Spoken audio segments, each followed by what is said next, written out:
የዳማት ባላሻራ ያክሱም ዙፋን አልጋወራሽ ቅድማልን መንግስት ወጣኝ ቅድማልን ጥበብ ቀንሳሽ አማራልን ስንቱን ህዝቦች የሃሮሃን የተጠበብን ሐውልት ያቁም መቅደስ ያነጽን ድንጋይ ፈልጠን አለጠርበን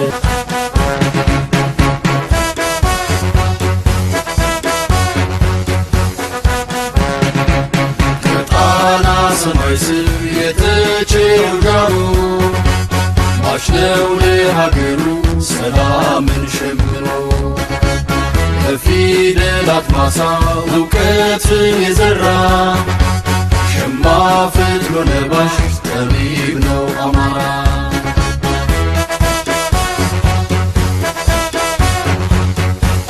ተመልካቾቻችን እንደምን አላችሁ? እንዴት ናችሁ? ቀጥታ አሁን ወደ ፕሮግራማችን ስንገባ አዲስ ፊት አይደለም እያያችሁ ያላችሁትና አዲስ ፊት ስላልሆነ እንዲሁ ስማቸውን ተናግሬ ብቻ ነው የማልፈው። እንደምን አላችሁ? ደህና ናችሁ ሆይ?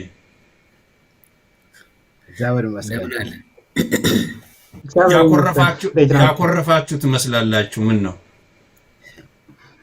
ስለዚህ እንግዲህ ተመልካቾቻችን ያኮረፉ ይመስለኛል። እስኪ የቆየን የምናየው ነው። ኢንጂነር ፍጹም ፍስሐ፣ ዶክተር ጌታቸው እውነቱ እና ዶክተር አየነው ወንዳለ ከኔ ጋር ቆይታ ያደርጋሉ። ታዲያ ወደ እናንተ ደግሞ የሚያደርሱትን መልእክት እንግዲህ በጋራ የምናየው ነው። በዛሬ ዕለት የምንወያይበት በዋናነት የአማራ ትግል የኃይል አሰላለፍና ወዳጅነት ማደራጀት የሚሉ ናቸው። ወዳጅነት ማደራጀት ምንድነው? የአማራ ትግል ኃይል አስተላለፍስ ምንድነው? የሚሉትን ትንሽ ዘርዘር አድርገን የምናይበት ይሆናል ማለት ነው። በዚህ ጉዳይ ላይ ሌሎች የተለያዩ ጥያቄዎች ከዚህ ጋር ይኖሩኛልና የውይይቱም ተሳታፊ ነኝ፣ አወያይም ነኝ። ታዲያ እስከ ፕሮግራማችን ፍጻሜ አብራችሁን እንድትቆዩ እየጋበዝኩ ቀጥታ ወደ ባልደረቦቼ ማለት ይቀለኛል። እንግዳ የሚለው ነገር አይሰራም ከነሱ ጋርና ወደ እነሱ ልግባ። እንግዲህ ከሰላምታ ባሻገር የሀገራችን ሁኔታ እንደምታዩት፣ የህዝባችን ሁኔታ በየጊዜው እንደምትከታተሉት በጣም በየጊዜው አዳዲስ ነገሮች የሚመጡበት ነው ያለው። እንደ አጠቃላይ እንደ ሀገር በርካታ አዳዲስ ጉዳዮች ያሉት፣ እንደ ህዝብ የህልውና ጦርነቱ ላይ የተለያዩ በርካታ ጉዳዮች አሉ እና እኔ በሰዓታትም የሚሆንበት ጊዜ ነው ያለው። በተለይ አዳዲስ ነገሮቹ ማለት ነው የሚመጡት ነገሮች በሰዓታት በእርግጥ የጦርነት ቀጠና በመሆኑና የአማራ ህልውና ትግል ደግሞ በየቀኑ ጦርነት ላይ ስለሆኑ ፋኖቻችን አዳዲስ ነገሮች በየሰዓቱ የሚመጡበት ሁኔታዎች ናቸው ያሉት። ታዲያ በዚህ መካከል እንደ በዋናነት የአማራ ትግል ኃይል አስተላለፍ የሚለውን በደንብ ማየት ያለብን ጉዳይ ነው እና ወዳጅነት ማደራጀት የሚለውን እንግዲህ ማደራጀት ሄደን ልናደራጅ አይደለም፣ የሐሳብ አደረጃጀት የሐሳብ ማደራጀት ስንል ሄደን የምናደራጀው ሀገር ወይንም የምናደራጀው ተቋም እንደዚህ አይነት ነገር በሚለው ሐሳቡን ቃሉን በዛ ደረጃ ሳይሆን መስመር ማስያዝ ሐሳብን በሚለው ልትይዙት ትችላላችሁና ወይንም ሌላም ቃል ካለው እንግዲህ ከበውይይታችን ታገኙታላችሁ። ይሄንን እንግዲህ አርስቱን አይታችሁታል። በአርስቱ ዙሪያ ጥያቄዎች ይኖሩኛል፣ የተለያዩ ጥያቄዎች አሉኝ። ግን ከእንትኑ ልነሳ። ማደራጀትን ወዳጅነት ማደራጀት የሚል አለው። ከሱን ጀምር እስኪ። ወዳጅነት ምንድነው? ወዳጅነት ማደራጀት ማለት ከሱ ብንነሳ ዶክተር አየነው። እሺ አመሰግናለሁኝ ጋይስ ባሉ እንግዲህ እኔ እንዲጀምር አድርገሃል። ያው ርዕሳችን እንግዲህ የራሱ ገላጭ ይመስለኛል። የአማራ ትግል ያው በአሁኑ ሰዓት ያለበትን የኃይል አሰላለፍ ነው እንግዲህ ቀጠናውን አይተን ነው የምንወስነው እና አሁን ያለበትን የኃይል አሰላለፍና እንዴት ነው ወዳጅስ የሚያደረጀው ነው ዋናው ነገር። እዚህ ጋር ማደረጀት ስንል እሱ ነው። ያው ወዳጅነትን መገንባት ማለት ነው። ዝም ብለህ ከመሬት የሚመጣ አይደለም ወዳጅነት። በዙሪያው በጎረቤት ሀገሮች አሉ። በኢትዮጵያ በምንላት ሀገር ውስጥ ደግሞ የተለያዩ ነገዶች አሉና አማራ ወዳጅ ያስፈልገዋል። ወዳጅ የሚያስፈልገው ለአጋርነት ነው። ያንን ደግሞ ዝም ብለህ የምትገነባው ሳይሆን አንተ ከምትሸጠው ማንነት አንፃር ነው። ዝም ብለህ በዜሮ ወዳጅነት ልታደረጅ አትችልም። ኃይል ሲኖርህ ወዳጅ ይበዛላል። የዚች ምድር ህግ ነው። ሲኖርህ ነው ወዳጅ የሚበዛው እና ምንም ከሌለህ ደግሞ ነፍስ ይማር እንኳን የሚል የለም። ይሄ ሁሉ አማራ ሲታረድ አማራ ስላልታገለ ነው ነፍስ ይማር እንኳን የሚል የጠፋው።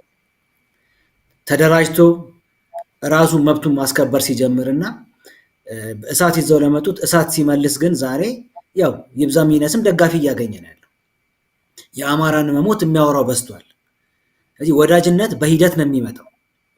ስለዚህ እነኚህ ወዳጆች የት ነው የምናገኛቸው? እንዴት ነው ከነሱ ጋር ያለንን ግንኙነት የምናደረጀው የሚለውን ነገር ነው እንግዲህ ዛሬ ከምንወያይበት አንዱ ነው ብለን እንግዲህ መረጥነውና ያለውንም የቀጠናውን አስተላለፍ እንግዲህ አንተም ጀምረዋል። በአካባቢያችን በየቀኑ ነው በፍጥነት አጀንዳዎች እየተቀያየሩ ያሉት፣ ሁኔታዎችን በዛው ልክ ማለት ነው። አንዴ በሶማሊያ በኩል ትንኮሳ ነበር፣ ደግሞ ከዛ በኤርትራ፣ ከዛ በሱዳን፣ አሁን ደግሞ ተመልሶ ከኤርትራ ጋር እርስ በርስም ደግሞ ያው እንግዲህ ጎረቤት ሀገር እንበላቸው ጎረቤት ነገድ እንበላቸው ብቻ የትግራይ ኃይሎችም እርስ በርስ ካልተፈታተሽን እያሉ ነውና እንዲህ ውጥንቅጡ በወጣበት ሁኔታ ውስጥ አማራ አሁን ያለውን አደረጃጀት እንዴት ራሱን ይገመግማል ነው? የሱ ኃይል የት ጋ ነው ያለው? ወዳጆቹንስ የት ጋ ነው የሚያያቸው የሚለውን ከራሱ ጥቅም አንፃር እንዴት ነው ብለን ነው እንግዲህ መገምገም ያለብን። እንደ ትግል ስታዩ ማለት ነው የአማራ ህዝብ ወደደም ጠላም መብቱን፣ ክብሩን፣ ስነ ልቦናውን፣ ማንነቱን አስከብሮ በዛ ቀጠና ውስጥ መኖር አለበት። ከዚህ በኋላ ማንም ቀና ብሎ እንዳያየው ማለት ነው። እንግዲህ ይሄንን ነው የምለው። ጋይስ ባለው ትንተናው ጋር አመሰግናለሁ። ሀዬ ነው ወደ ዶክተር ጌታቸው ልሄድ። በዚህ ላይ ዶክተር ጌታቸው ያንተ እይታ ምንድን ነው? ወዳጅነትን ማደራጀት የሚለው ላይ ምንድነው ያንተ እይታ? አመሰግናለሁ ጋሽ ስባለው። መላ የማማ ቤተሰብን ሰላም ብያለሁ። ባልደረቦችንም ወንድሞችን ሰላም ብያለሁ። ወደ ጥያቄ ለመሄድ ከሞላ ጎደል ዶክተር አየነው ነካክቶታል። እንግዲህ ትግል ተብሎ ሲጀመር ጀማሪው ታጋዩ ቢሆንም በሂደት ግን የኃይል አሰላለፍ ከማን ጋር መሰለፍ እንዳለብህና ማንን ወዳጅ ማድረግ እንዳለብህ ለይተህ መንቀሳቀስ ያስፈልጋል። እንደዛ ሲሆን በተፋጠነ ሁኔታ ለድል ያበቃሃል። ያን ታሳቢ በማድረግ ነው እንግዲህ ወዳጅነት ማደርጀት ሲባል ማሰባሰብ ለማለት ያክል ነውና እየታገሉ ነው ያሉ ወንድሞቻችን። በየቀኑ የምንሰማው ጀብድ አለ። ነገር ግን አሁን ካለው አካባቢው በተለይ እንግዲህ በኮቴሽን አማራ ተብሎ በተከለለው አካባቢ ያለው በኤርትራም በኩል ብናይ፣ በትግራይም በኩል ብናይ፣ በሱዳንም በኩል ብናይ ያለው መዘበራረቅና ለመረጋጋት አማራ ኃይሉን ወደ የት በኩል ማስተካከል እንዳለበት ቆም ብሎ እንዲያስብ የሚያደርግ ስለሆነ ያን ታሳቢ በማድረግ የራሱን ጥቅም ባስጠበቀና ባስከበረ መልኩ ወዳጆችን ማሰባሰብ አለበት ከሚል ስሜት ተነስተን ነው በዚህ ጉዳይ እንወያያለን ብለን ያሰብነው። ይሄን ነው ብለው ባጭሩ። አመሰግናለሁ።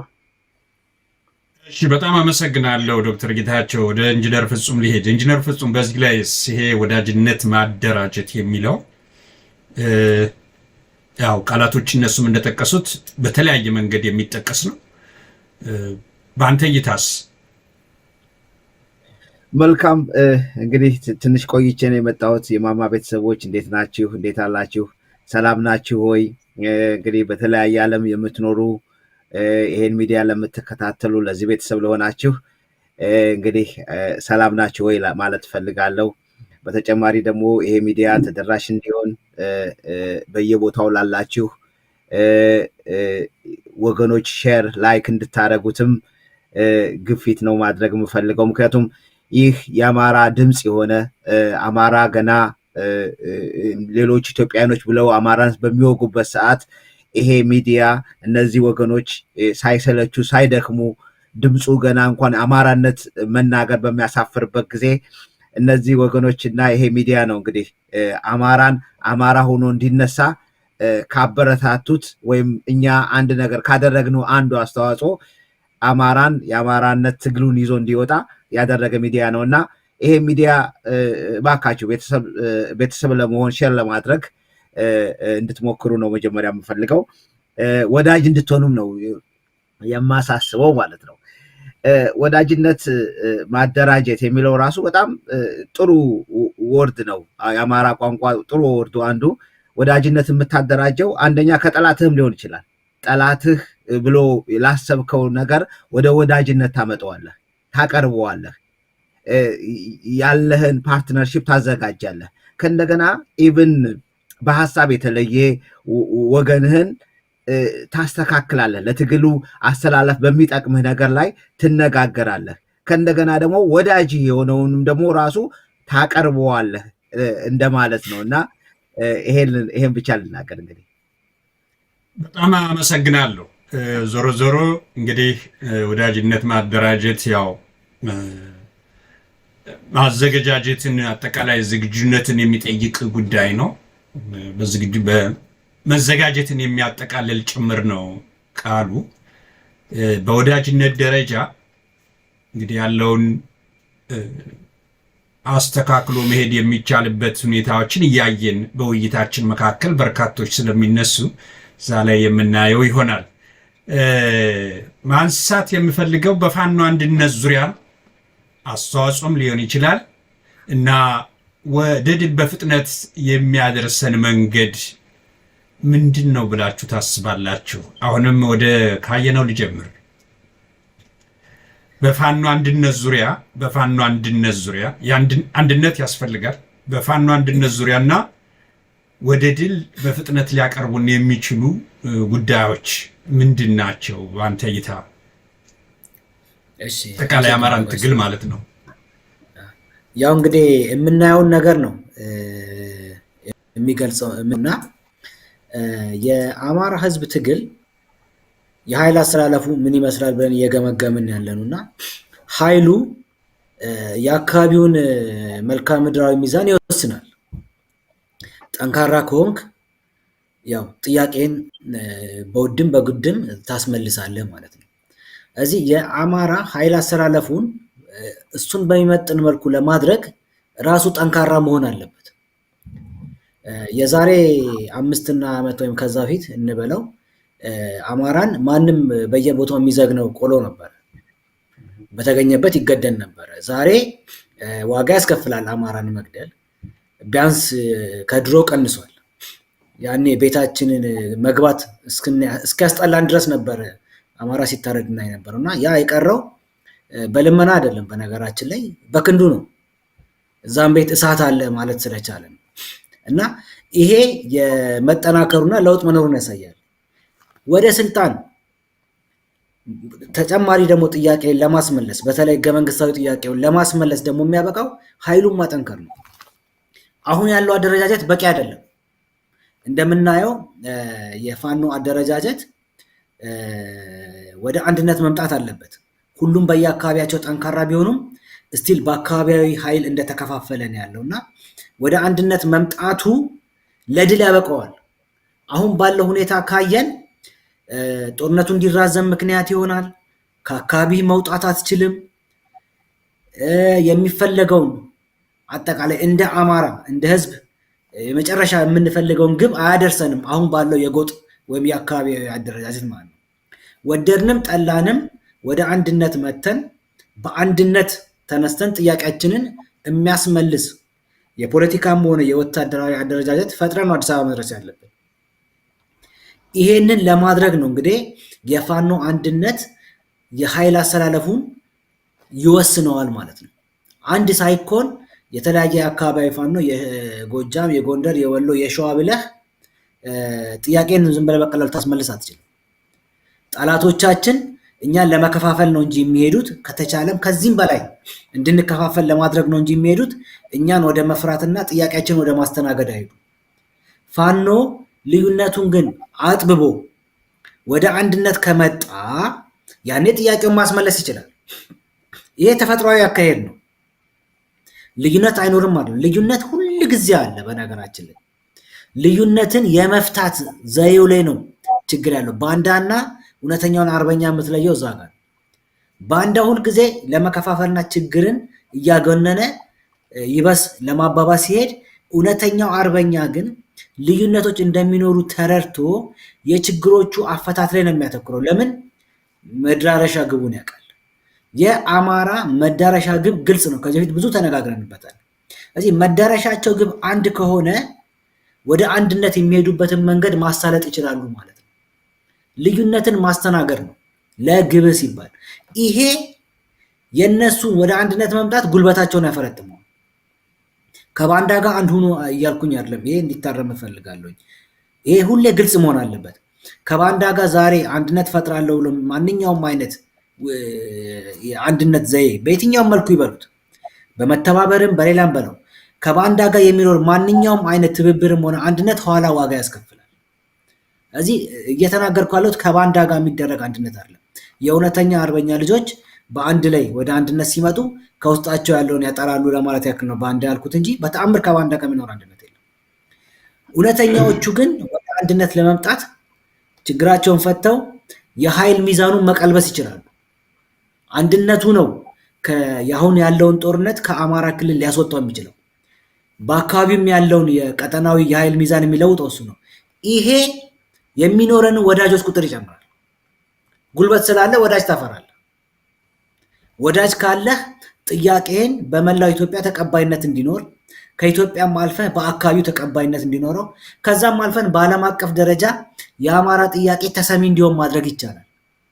እንግዲህ እያየን ያለ ነው። በዚች ዓለም ነባራዊ ሁኔታ ሁሉን ነገር የሚፈታው ጉልበት ነው። በዚህ መልኩ የፋኖ አንድነት የኃይል ሚዛኑንም እንዲለውጥ ያደርጋል። ወደ አዲስ አበባ የምናደርገውንም ጉዞ ያሳልጠዋል። ይህንን ነው የምለው ጋይስ። በጣም አመሰግናለሁ አየነው። ይህንኑ ጥያቄ ወደ ዶክተር ጌታቸው ልውሰደውና ምክንያቱም ወሳኝ ጉዳይ በመሆኑ ማለት ነው። ወሳኝ ጉዳይ ነው።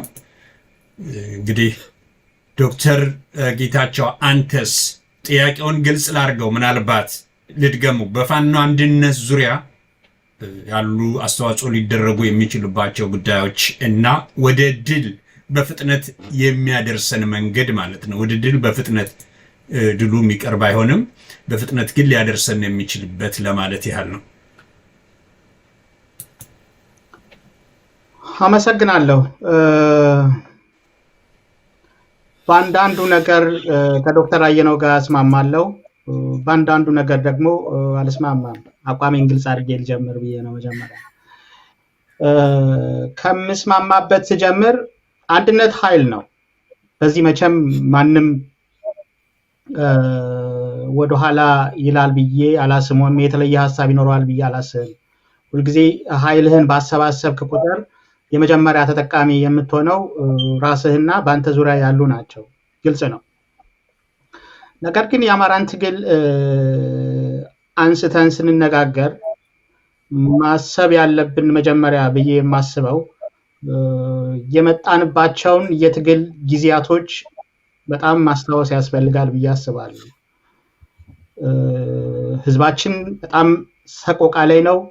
በትክክል እየተደረገ ያለው ትግል ከዚህ በፈጠነ መልኩ የህዝቡን ብሶት በሚያብስ እንባውን በሚያብስ በኩል መልኩ መሆን አለበት በፍጥነት። በትክክል ያን ለማድረግ ግን ትግሉ ከመጀመሩ በፊት የተዘሩ አረሞች በጣም አስቸጋሪ ሁኔታና ወደ አንድነት እንዳይመጣ ያለው ፋኖ አበርክቶ እያደረጉ ነው ያለው። ይህም በግልጽ እያየነው ነው። ስለዚህ እንደው አንድነቱን እኔ የምመዝንበት ከዚህ በፊትም እንደምለው አንድነት አሁን ባለው አማራ በደረሰበት የትግል ደረጃ አንድነትን የምመዝነው በሐሳብና በተግባር አንድነት ብቻ ነው የምመዝነው። ምን ያክል በሐሳብ አንድ ናቸው፣ ምን ያክል በተግባር አንድ ናቸው ከሚለው ተነስቼ ነው ማየት የምፈልገው። ምክንያቱም ሌላውን ነገር ወደ አንድኑ እያልን የምናደርገው ነገር መጓተት አምጥቶ አንድ ማንክደው ነገር ላይ ደርሰናል። ያም ምንድነው ትግሉን አቀዝቅዞ በታሰበው ፍጥነት ትግሉ እንዳይሄድ አድርጓል። ለዛ ደግሞ እንደኔ እንደ አንድ አማራ በተለይ ሚዲያው አካባቢ ያለን ሰዎችና ትንሽ አወቅን የምንለው ሰዎች የተጫወትነው ሚና ቀላል የሚባል አይደለም። ትግሉን በማቀዝቀዝ ያን ከግምት በማስገባት የሐሳብ አንድነት ኑሯቸው የተግባር አንድነት ኑሯቸው በጣም መተማመን በበዛበት መልኩ መስራት ከቻሉ በአራቱም አቅጣጫ ያሉ የፋኖ አደረጃጀቶች የምንፈልገውን ድል በፍጥነት ማምጣት ይችላሉ ብዬ አስባለሁ። ያ ማለት ግን ባሉበት 4 እና 5 ሆነው ይቀጥላሉ ማለት አይደለም። የትግሉ የእድገት ደረጃ በገፋቸው ቁጥር የግድ ወደ አንድ እየመጡ ይሄዳሉ ሳይወዱ በግድ። ግን አሁን ባለው የትግል እንቅስቃሴ ያለ ማድረግ አልቻሉም፣ በአንድም ይሁን በሌላ ምክንያት፣ እናንተም እኔም በምናውቀው ምክንያት። ስለዚህ አንድነት ያስፈልጋል። በተለይ አሁን ከዚህ ከርዕሳችን ጋር በጣም ስለሚያዝ ያ አንድነት ግን የግድ በመሰባሰብ አንድ ድርጅት ውስጥ ይግቡ ሳይሆን እንዳልኩት የአስተሳሰብና የተግባር አንድነት ሲደመር መተማመን፣ የጸና መተማመን ኑሯቸው ያን አብረን እናሰልፋለን ለሚሉት አጋር ወይም ወዳጅ ወይም ከሱ ጋር አሰልፋለሁ ለሚሉት ማሳየት ከቻሉ ከበቂ በላይ የሆነ ኃይል በዙሪያችን ማሰለፍ እንችላለን። ከበቂ በላይ የሆነ ወዳጅ ወደ ራሳችን ማስጠጋት እንችላለን ብዬ አስባለሁ። ነገር ግን የግድ ወደ አንድነት ካልመጡና አንድ ድርጅት ውስጥ ካልገቡ ብለን በምናደርገው ግፊት መፈረካከሱን እያሰፋ ነው ከመጣን ወዳጅ ልናደርገው የምንፈልገው ሰው ቅድሚያውንም ሊቀርበን አይፈልግም። ምክንያቱም ሲያየን ከውጭ ገና የሚያነበውና የሚረዳው ነገር አለ። ስለዚህ ከውጭ ያለውን እንዲጠጋ ነው እንዲሰባሰብ ወደኛ እንዲመጣ የምንፈልገውን ኃይል ለማሰባሰብ አሁን ባለው የትግል ሂደት ደረጃ አይ ቲንክ የተግባርና የሐሳብ አንድነት ያስፈልጋል፣ በመተማመን ላይ የተመሰረተ። ሌላው ነገር በሂደት ይመጣል ብዬ አስባለሁ። ምናልባት ከዚህ ጋር ሊያያዝ የሚችል እያንዳንዱ አማራ ለዚህ ወዳጅነት ማደራጀትና የኃይል አሰላለፍም ወሳኝ የሆነ ሚና አለው ብዬ አስባለሁ። በተለይ በድሮ መንግስታት የሰሩ ሊሆኑ ይችላሉ፣ ወይም በአንድም ይሁን በሌላ ምክንያት የፖለቲካ አስተሳሰባቸው አማራ የሚባለው አደረጃጀት ሳይፈጠር የሆነ ድርጅት ውስጥ ገብተው ሲሰሩ የነበሩ አሁን ግን ወደ ቀልባቸውና ወደ ማንነታቸው መጥተው አማራ ነኝ፣ አማራን ለማገዝ ዝግጁ ነኝ ያለ ሁሉ በዚህ ኃይል አስተላለፍና ወዳጅነት ማደራጀት ውስጥ መታቀፍ አለበት የሚል የጸና እምነት አለኝ። ካለ ጊዜ አንጻር በዚህ ላቁም። አመሰግናለሁ። አዎ ብዙ እዚህ ጋር ያው የሚያከራክሩ ነገሮች ይኖራሉ። በተለይ የተግባርና የሐሳብ አንድነት የሚሉ ናቸው። እነዚህ ነገሮች የተግባርና የሐሳብ አንድነቶች ላይ ምናልባት በደንብ መታየት ያለበት ነገር ነውና ሌሎችም የተነሱ ነጥቦች አሉ። እነሱን በኋላ መጣባቸዋለሁ። ወደ ኢንጂነር ፍጹም ሲሄድ ጥያቄውን ልድገመው። ምናልባት ያው ሾርት ሚሞሪ ነው የኢትዮጵያ ሕዝብ የሚል ነገር ስላለ ድንገት ቃል ያዝ ነው ብዬ ነው ያንን እንደዚህ ይቀልዱብን የለ እየቀለዱብን ስለሆነ ለዛ ነው። እኔ እንኳ ይሆናል ብዬ አስቤው አይደለም፣ ግን ያው እንዲሁ ልድገመው ብዬ ነው። ጥያቄው በፋኖ አንድነት ዙሪያ ጉዳይ ላይ ነው። አንደኛው የፋኖ አንድነት ጉዳይ ላይ ሆኖ ከዛ ደግሞ ወደ ድል በፍጥነት እንዴት ነው መድረስ የሚቻለው የሚለው በአንተ በኩል ያለህ እይታ ምን ይመስላል? መልካም ወገኖች ብለዋል። ጥሩም ሀሳብ አለው። አንዱ ከዶክተር ጌታቸው ጋር ትንሽ ተቃራኒ ሊኖረኝ የሚችለው የተለያዩ ስም ኑሯቸው በተለያየ ስም ቢመጡ በአንድነትና በተግባር ቢገመቱ የሚለው ሀሳብ ነው። አይ ቲንክ ትግሉን ትንሽ አንድነቱን ያሳጣው ብዬ አምናለሁ። ከእንደገና ከዶክተር ጋር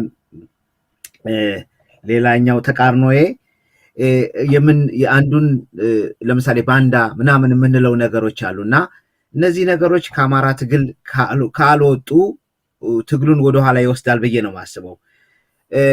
ለዚህ ምሳሌ የሚሆነኝ አሁን ለምሳሌ ንጉስ ከወረዱ በኋላ ደርግ ከመጣ በኋላ ጀብሃና ሻዕቢያ በትግሉ ወቅት አስመራ ላይ ደርሰው ነበር። ሶማሌ እንትና በደረሰችበት ጊዜ ማለት ነው፣ ድሬዳዋ በገባችበት ጊዜ እንደውም ሞር ጀብሃና ሻዕቢያ ወደ አስመራ ላይ ዙሪያውን ደርሰው ነበር። ሁለቱ እንደ ሁለት ድርጅቱ ነው ማለት ነው። የተለያየ ሐሳብ ኑሯቸው ግን በተግባርና በሐሳብ ሊያሸንፉ እዛ ቦታ ላይ ደርሰው ነበረ። አስመራ ላይ ሊያልቅ የሚችልበት ሁኔታ ነበር። ደርግ የደከመበት ገና ወደ ስልጣን የመጣበት በመካከሉ ላይ ክፍፍል የነበረበት እርስ በርሱ በሚታኮስበት እንደ መንግስት ባልቆመበት ህዝቡ በተለያየበት ወቅት ላይ ነበረና ግን ሁለቱ አስመራ ላይ እንደደረሱ መጣላት ጀመሩ። በተግባር አንድ ናቸው፣ በሐሳብ አንድ ናቸው። ግን የተለያየ ወጥ የሆነ ስም ባለመኖራቸው ወጥ የሆነ ነገር ባለመቀመጡ እርስ በርሳቸው ጦርነት እንዳውም ጀመሩ። ጦርነት ጀምረው አንዱ አንዱን ሲገሎ ሁለቱም ከአስመራ በጣም ርቀው ሄዱ። ደርግም እንዳውም ሞር ጊዜውን የወሰደው ወደ ሶማሊያ ነበር እና የአንድነት ህብረት ባለመኖራቸው ያንን ትግል አሳልፈዋል። አሁንም የአማራ ትግል ከተበታተነ የአማራ ትግል የጎንዮሽ ውጊያውን እስካላቆመ ድረስ ትግሉ የሚራዘምበት የፋኖ አንድነት ዙሪያው የሚደክምበት ነው። ስለዚህ ባጭሩ እንግዲህ አማራ ብዙ ጊዜ ተረት አለው። ዶክተር አየነው አቦ ሲተርቱ የሚባል ነገር አለ። አንድ ምሳሌ ለዚህ ጥሩ ምሳሌ ኑሮ ብዬ የምዘጋው ለምሳሌ እነዛ የአራቱ በሬዎች ናቸው። አንዱ ቀይ፣ አንዱ ነጭ፣ አንዱ ቡራቡሬ ያሉት በሬዎች ናቸው። እነሱ በአራቱም አቅጣጫ ሲመክቱ ጠላትን ሲመቱ ሲወድቁ የነበሩ በሬዎች ህብረት ስለኖራቸው ጠላት ሊደርስባቸው ባለመቻሉ ምክንያት ጠንክረው በአራቱም አቅጣጫ ሲዋጉ የነበረው ጠላት ግን መጥቶ ይሄ ነጭ በሬ ጠላት ወደ እናንተ የሚመጣው ሊወጋችሁ የሚመጣው ይሄ ነጭ በሬ በሌሊት ሲታይ ጠላትን ስለሚስብ ነው በማለት ነጭ በሬውን ከዙሪያቸው በማስወጣት እነሱን ነጭ በሬውን ካስበሉ በኋላ ሌላውንም ቀዩንም ካስበሉ በኋላ መጨረሻ ላይ ሁሉም ተበልተው እንዳለቁ አንዱ ለአንዱ ህብረትን መጠበቅ ስላልቻለ እንዳለቁ ምሳሌ የተሰጠው ሁሉ ለአማራም ትግል እንደዚህ ነው። ዛሬ የሸዋ የወሎ የጎጃም የጎንደር እየተባለ ራሱ አንድ ህብረት ባለመኖሩ ትግላችንም የተናጠል በመሆኑ አንዱ ሲተኩስ አንዱ እየቆመ አንድ አይነት ህብረት ማምጣት ባለመቻላችን ትግሉ አሁንም እየተዳከመ መጥቷል። ለምሳሌ አንድ ጥሩ ምሳሌ በዘመናችን የምናየው ምሳሌ የትግራይ ምሳሌ ነው። የትግራይ ምሳሌ ገና የኢትዮጵያ መንግስት ጋር መዋጋት ሲጀመር ቢካምስ ሁሉም ጠበኞች ፓርቲዎች ቲዲኤፍ ብለው መስርተው አንድ ስም ይዘው መዋጋት ችለዋል። እስከ ደብረ ብርሃን ድረስ አትሊስት መድረስ ችለዋል። የተወሰነ ቦታ ላይ መድረስ ችለዋል እና የአማራም ትግል በዚህ ወቅት ላይ አሁን ከዶክተር ጌታቸው ልለይበት የሚችለው አንድ ሐሳብ ሆኖ ካልመጣ አንድ ስም ሆኖ ካልመጣ አሁንም it will be take time ትግሉን ወደኋላ ይጎትታል ብዬ ነው ማስበው። ምክንያቱም አሁን ትግሉ ለምሳሌ የትግራይ አሁን ሰሞኑን የምናየው የተለያየ ሐሳብ ድርጅቶች የተለያየ በመሆናቸው የአንደኛው የትግራይ ጊዜያዊ አስተዳደር እንደውም አሁን የሚሰማው ዜና እንደው ወገኖች የሰሙ ከሌለ መስማት ያልቻሉ ወገኖች አሁን የሚባለው ወደ አዲስ አበባ ፈርጥቷል ሂዷል ነው የሚባለው። ሉክ ላይክ ጊዜያዊ የትግራይ አስተዳደር ሸሽቷል ነው የሚባለው። ለምን? ህብረት ስለሌላቸው እርስ በርሳቸው እየተባሉ ስለሆነ። ስለዚህ ወደ አሁን አጀንዳ መስጠቱን ትተን አጀንዳችን የሚሆነው የፋኖ አንድነት ዙሪያ አንድ ላይ መምጣት የሚችለው ሁሉም ሰው ሲተባበር፣ ሁሉም እዞች ወደ አንድነት የሚመጡበት ከእንደገና ሁልጊዜ እናገራለሁ ይሄ ነገር እኔ በእኔ እምነት የፋኖ ትግል የአማራ ትግል የፋኖ ትግል ብቻ መሆን የለበትም። በውጭ ያለ በውስጥ ያለ ሁሉም በአደረጃጀት መቀመጥ አለበት፣ በአንድ ላይ መጠቅለል አለበት ብዬ ነው የማምነው። አመሰግናለሁ ጊዜ ከወሰድኩኝ ይቀጥላል። በጣም አመሰግናለሁኝ። እንግዲህ እዚህ ጋር አብሮ መጥራት ስላለበት በተለይ የአማራ የህልውና ትግል ከአርስቱም አኳያ ስናየው እናንተም እየሰጣችሁት ካለው እንትን እኔ እንደው ስገነዘበው የተግባርና የሀሳብ አንድነት ካለ አለቀ ጉዳዩ አለቀ ነው ማለት ፋኖ ወደፊት ገሰገሰ ብለን የምንለው ነው። የተግባርም የሀሳብም አንድነት ከመጣ አሁን ትልቅ ከባዱ ጉዳይ የሀሳብና የተግባር አንድነት አለመኖሩ ይመስለኛል። ይህን ያህል ያለው ችግር ፍጹም ስለ ባንዳነትም ያነሳው ነገር አለ። ስለ ባንዳነት ባንዳ እያልን የሚል ነገር አለ። ይሄ ሊቀር አይችልም። ምክንያቱም ምን ልትለው አዲስ ስም መቼም ልታወጣለት አትችልም። ከስልጣኔው ጋር የሚሄድ ሌላ አዲስ ስም ያስፈልግ ከሆነ ከተባለ እሱም በስምምነት ሌላ ሊባል ካልቻለ በስተቀር በታሪካዊ አመጣጡ ከዓላማ ሸሽቶ አንተን አሳልፎ የሚሰጥህ ክፍል በባንዳነት የሚያገለግል ነው ተብሎ ነው የሚወሰደው። ምክንያቱም የህዝብን በተለይ ህዝብን የሚያህል ነገር በማይፈለግ አቅጣጫ ሄዶ ለማይፈለግ ክፍል ለጠላት በሚበጅ መንገድ ሁሉ የሚሰራ በባንዳነት የሚያገለግል ነው። ምናልባት ባሳለፍናቸው ዘመናት በነጮች ወይንም በነጭ በተወረርንበት ሰዓት ይሄ ነገር በደንብ በስፋት ይባል የነበረበት ነው። አሁን መልካችን አንድ አይነት በሆነ ባህሪያችንም ሁኔታችንም ኑሯችንም አንድ አይነት በሆነ ሁኔታ ላይ የጥቁር ባንዳ እና የጥቁር ወራሪ በመፈጸሙ ይመስለኛል። ስለዚህ ጥቁርና ነጭ የሚለው ካለያያቸው በስተቀር እንደዛ ነው ያለው እና አንድ ምሳሌ የተነሳ ነገር አለ። ወደ አየነው ልውሰደው እዚህ ላይ እና ለዶክተር ጌታቸውም ሰጠዋለሁኝ ይህን እንትኑን አስመልክቶ። ይቅርታ እዚህ ላይ በጣም ማጥራት ያለብኝ አንድ ፖይንት አለ። ያልከው ነጥብ ትክክል ነው። አሁን የምናወራው ስለ አማራ ትግል ላይ ነው። አብዛኛው የባንዳነት ጉዳይ ብዙ ጊዜ የሚታየው በአማራ ትግል ላይ ነው። ለምሳሌ የኦሮሞ ትግሎች ውስጥ ያለውን ኦህዴድ ብዙ ጊዜ ባንዳ አይሉትም። እንደውም አንዳንድ ጊዜ በትግል ውስጥ ያለ እሱም ኦነግ ነው። አዲስ 4 ኪሎ ያለውም ኦነግ ነው ስሙ። ጫካም ያለው ኦነግ ነው ስሙ። አዳነች አበቤ ኦነግ ናት ስሟ የሚባለው። በአማራ ቦታ ላይ ግን ሲሆን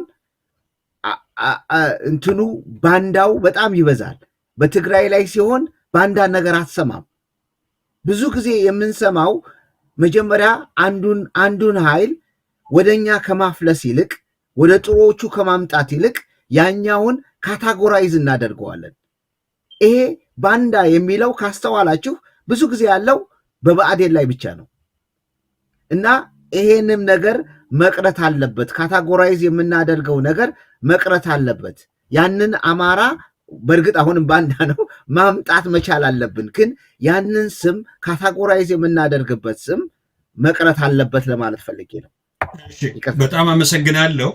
ያው ትግራይ ላይ ባንዳ ብዙ የለም ካል እነሱ ስለሚጨፈጭፉት ነው፣ ድራሹን ስለሚያጠፉት ነው። ብዙ ጊዜ ከበፊትም ጀምሮ ማለት ነው። በረሃም ላይ ቀልድ የለም። ትግላቸውን ያደናቅፋል ያሉትን ሌሊትም አርደዋል። በታሪካቸው ውስጥ ማለት ነው ጋብዘው አርደዋል። ስለዚህ በትግል ወቅት የምታግባባው አለ፣ ግን አሳልፎ የሚሰጥህ ትግልህን የሚያደናቅፍ ጉዳይ ላይ ግን የህዝብ ነው የግልህ አይደለም። ዓላማህ መሳካት አለበት። ጠመም ካለ ጠላት ያጠቃሃል።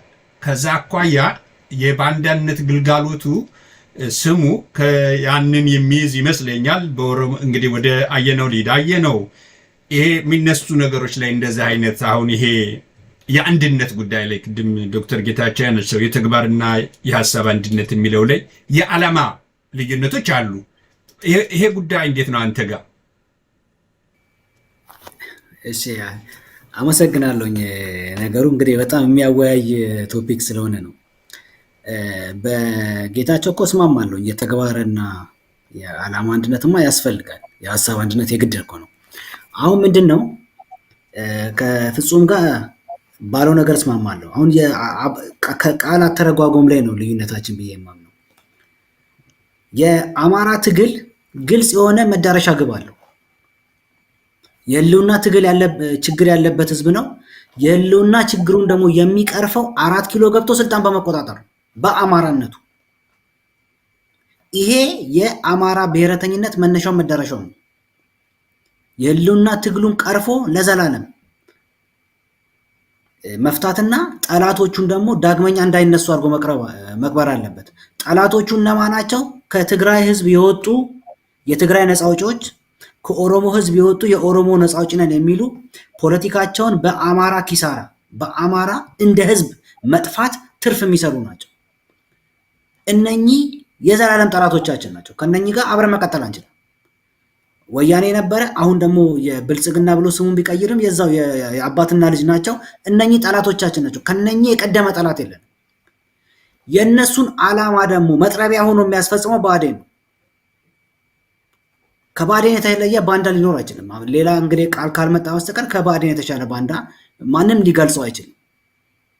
አሁን እዚህ ጋር ነው የአማራና የሌሎቹን ለእኛ ተጻራሪ የትግራይም ሆነ የኦሮሞ ብሔረተኞችን ልዩነትና እነሱ ጋር ብዙ ወሬ የምንለው ብሔረተኝነታቸው ጥርስ ስላወጣ ነው እንጂ እነሱ ብዙ ገለው ነው እዚህ የደረሱት። በነገራችን ላይ እነሱ ያን ጊዜ ሲደራጁ የዛሬ 50 ዓመት ማለት ነው ኢትዮጵያዊነትን የሚያቀነቅን ኦሮሞም ሆነ ትግራይ አጥፍተዋል። በተለይ ትግራይ ያው እንግዲህ ቃሹ ባለው እንዳለ ነው ልቅም አድርገው አጥፍተው ከፋብሪካ የወጣ ይመስል አንድ አድርገው ጠርቦ የሰሩት በጉልበትም ያው በፖለቲካ ማሳመንም አለ። ኦሮሞ ውስጥም ይሄ ተሰራ ነው ያለው። ጎበናዎች ነው ባይዘው የሚሏቸው እንደ ባንዳ ለማለት የሚጠራቸው ማለት ነው። እንደዚህ ብለው ነው ስም የጠሩት። የአማራ ቤቱ ግን ክፍት ነው። ለምንድን ነው ክፍት የሆነው ስንል የአማራ ብሔረተኝነት ጠንካራ አልሆነም፣ ገና ነው። ለምን አብዛኛው ኢትዮጵያዊ ይቅርታ አማራ አሁንም ኢትዮጵያዊ ነው። በኢትዮጵያዊነቱ ነው መገለጽ የሚፈልገው እንጂ በአማራነቱ አይደለም። አሁን ቁጥሩ ጥሩ ነው አማራ ነኝ የሚለው ግን ለረጅም ጊዜ በተሰራበት ፖለቲካ ምክንያት ኢትዮጵያዊነቱን ያስቀድማል ከአማራነቱ። ሲታረድ የኖረው ራሱን መከላከል ያቃተው እኮ አማራ ስላልሆነ ነው፣ ሌላ ምንም ነገር አይደለም። አሁን አማራ ነኝ ማለት ጀምሯል። አማራ ነኝ ሲል የደረሰበትን አይቶ መፍትሄውንም ዘርዝሮ ነው አማራ ነኝ ብሎ የወጣው። በተለይ የአሁኑ ትውልድ ማለት ነው እኛን ጨምሮ። ይህንን የሚቃወምን ነው ባንዳ የምትለው፣ ወይም ደግሞ ከጠላቶቻችን ጋር ተሰልፎ የሚያስበላንን የሚያስመታን ባንዳ ነው። እንግዲህ አማርኛው ሌላ ቃል ካሌለ ብለን እንጠቀመው። ስለዚህ እዚህ ጋር ነው የአማራ አደረጃጀት አሁን ትግል ጀምሯል። የትጥቅ ትግሉን የሚያደናቅፉት እነማን ናቸው? እውነተኛ አርበኛ ፋኖዎች አሉ አይደለም እንዴ? የደም ዋጋ ከፍለው ህዝባቸውን ነፃ ለማውጣት የሚሰሩ። በዛ ልክ ግን ብአዴን ያደራጀው ፋኖ አለ። ብልጽግና ፋኖ የምንለው የዶላር ፋኖ አለ። ዝም ብሎ በኢትዮጵያዊነት ብቻ እየሄደ ገንዘብ ከውጭ እየተላከለት ፋኖ ነኝ ብሎ የሚኖራል የዶላር ፋኖ። እንግዲህ አሁን ደግሞ ያው በሰሜን በኩል ከበሮ እየደለቁ ነው ያሉት፣ ካልተቧቀስን እያሉ የሻዕቢያ ፋኖ ሊመጣ ይችላል። ዊዶን ነው እሱ የሚያስታጥቃቸው ማለት ነው። ስለዚህ ይሄንን ስንመለከት የአማራ ብሔረተኝነት ግልጽ መሆን አለበት። የአማራ ብሔረተኝነት መመስረት ያለበት በራሱ ነው። በራሱ የሚተማመን ትውልድ መፍጠር አለብን። እከሌ ረድቶት እከሌ አግዞት ብለን ሳይሆን ራሱን በራሱ የሚችል በቂ ቁጥር ያለው በቂ ሀብት ያለው በወታደራዊም በፖለቲካዊም በአስተዳደርም እውቀት ያለው ህዝብ አማራ በሁሉም የታደለ ህዝብ ነው። የሚቀረው ምንድን ነው? አማራ መሆን ነው። አማራ ከሆነ ሌሎች እንዲፈልጉን ነው እንጂ ማድረግ ያለብን እኛ ልንፈልጋቸው አይገባም። እንዲፈልጉን ስናደርግ ነው አለ ወዳጅ ማደረጀት ያልነው እዚህ ጋር ነው። አማራ በፖለቲካውም በኢኮኖሚው በወታደራዊ ጠንካራ ከሆነ ወዳጆች ይመጡለታል እንጂ እሱ እየዞረ የከሌፋኖ የተባለ ቀለብ የተሰፈረለት መኖር የለበትም። እውነተኛ አርበኞች በዚህ ነው የምንለያቸው። በአማራ ብሔረተኝነት መለኪያ ነው። ከዚህ በፊት ብዙ ተነጋግረናል። አማራ ብሔረተኝነትን ግልጽ ተዘርዝሯል። በዛ ላይ ሲንሸራተት ታገኘዋለህ እኮ ገና ኢትዮጵያ ሲባል ሆዱ ሲባባ፣ ለአማራ ጠላቶች ሆዱ ሲባባ ታየዋለህ። ባንዳውን ማለት ነው። ወይም ደግሞ በአስተሳሰብ የማይመጥ ነው። ከዚህ አንጻር ነው ያልኩትና አንድነት ስንል የሀሳብ የዓላማ እና የግብ አንድነት ያላቸው ፋኖች ናቸው ወደ አንድነት መምጣት ያለባቸው እንጂ ይሄ በዶላር የተገዛ በብልጽግና የተገዛ ወይም ደግሞ በአማራ ጠላቶች የተገዛ ፋኖማ እንዴት ነው እንታገለዋለን እንጂማ ከሱ በሚኖረን አንድነት የለም። ይሄን ካረግን ያው ታጥቦ ጭቃ ነው። እንደዚህ ነው የማይሆነው። እሺ አመሰግናለሁ። አየነው በተለይ ስም ምንድነው ኦሮሞማም ሆነ ወይንም ኦነግ ባንዳን ይጠቀምበታል። እነሱ ቃሉን የአማራዎች ስለሚጠቀሙበት ባንዳ የሚለውን ስለማይጠቀሙ ቅድም እንዳነሳው ጎበና በሚል ነው የሚጠቀሙት። ጎበና ማለት ባንዳ ነው በእነሱ አጠቃቀም ማለት ነው። ስለዚህ ቃሉን እንደ አማራ ላለመጠቀም ነው። አማራን የሚጠቀምባቸውን ነገሮች ላለመጠቀም የሚያደርጉት ነው እንጂ ባንዳን በጎበና ተክተውታል። ባንዳ ለማለት ጎበና ነው የሚሉት እነሱ። ስለዚህ ዞሮ ዞሮ እየተጠቀምንበት ነው። ሁሉም ይጠቀምበታል ማለት ነው። ሁሉም ይጠቀምበታል የቃላት እንትን ካልሆነ ልዩነት ካልሆነ በስተቀር። ወደ ዶክተር ጌታቸው ልሄድ። ዶክተር ጌታቸው አዲስ ነገር አላነሳም። በዚህ አሁን ባነሳ ነው ላይ አስተያየት ካለህ ነው። በተጨማሪ አብረህ የምታየው በልዩነት መንገድ ላይ የሚሄዱ እንቅስቃሴዎች በታሪካችን ውስጥ የምንወስደው ልምድ የለም ወይ? ምክንያቱም በየሪቮሉሽኑ በየለውጥ እንቅስቃሴው ብዙ ነገሮች ተደርገዋል። ወደ ስልጣን ደረጃ በሚደረስበት ሰዓት ምን አይነት ሁኔታዎች እንደተፈጸሙ የቅርብ ጊዜያቶችን እያንዳንዱን ማየት ይቻላል። በደርግ ጊዜም ያነበረውን ሁኔታ ከዛ በኋላም ያለውን ሁኔታ እንዴት እንደመጡ ማለት ነው።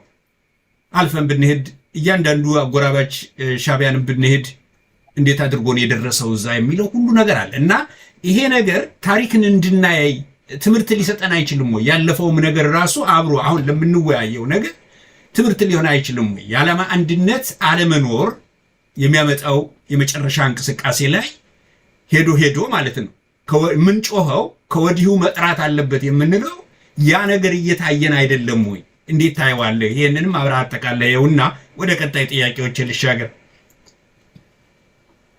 አመሰግናለሁ። መጨረሻ ካነሳው ጉዳይ ላይ ልጀምር። እንግዲህ እኔ የማየው ልዩነትን ሰዋዊ ነው ብዬ ነው የማስበው። የሰው ልጅ በልዩነት የተፈጠረ ነው። ነገር ግን የሚያግባባን ደግሞ አለ።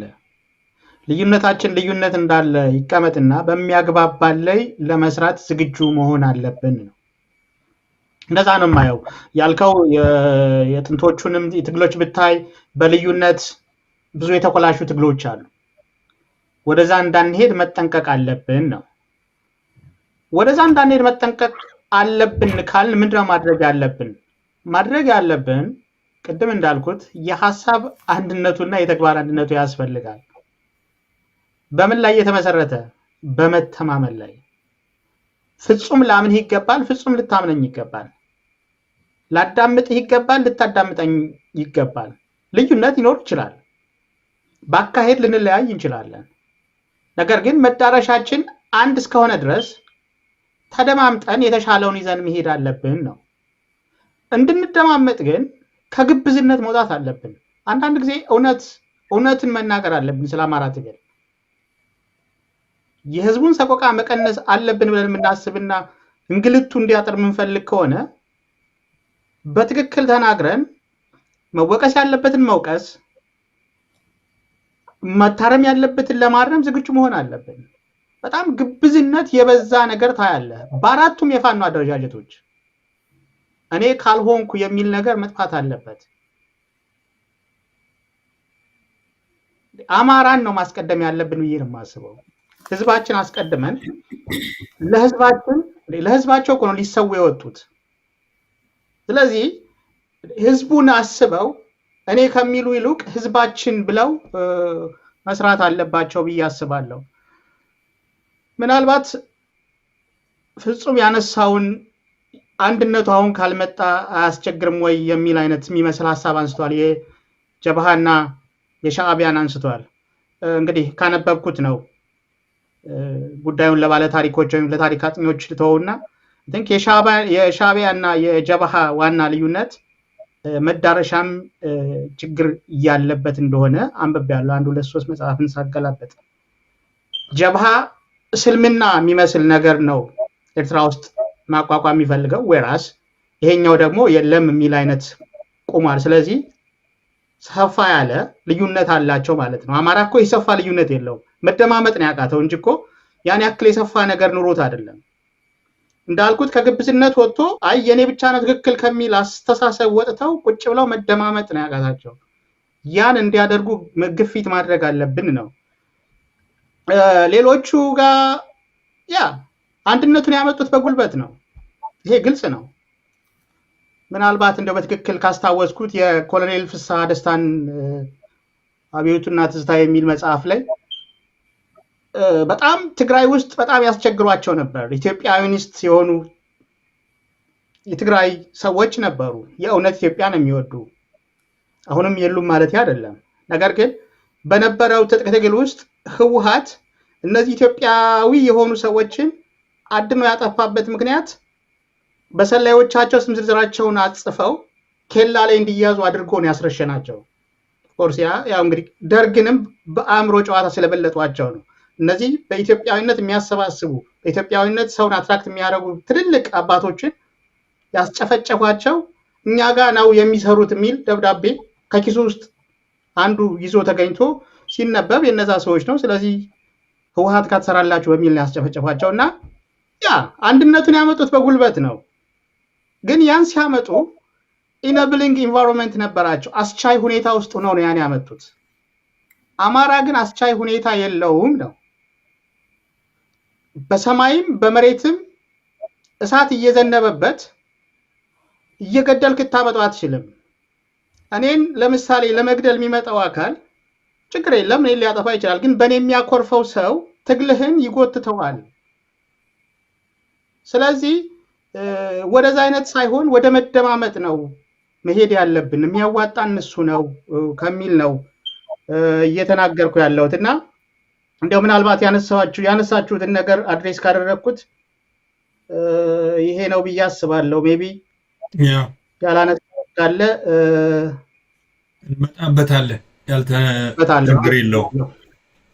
ችግር የለውም። ዞሮ ዞሮ ምንድነው ከሀገራችን የትም ርቀን ሳንሄድ ከሀገራችን የፖለቲካ እንቅስቃሴዎች አኳያ ስናይ በዓላማ ጉዳይ ማለት በርዕዮተ ዓለም ጉዳይ አንድ ነበሩ በሙሉ። በደርግ ጊዜ በርዕዮተ ዓለም ጉዳይ አንድ ናቸው።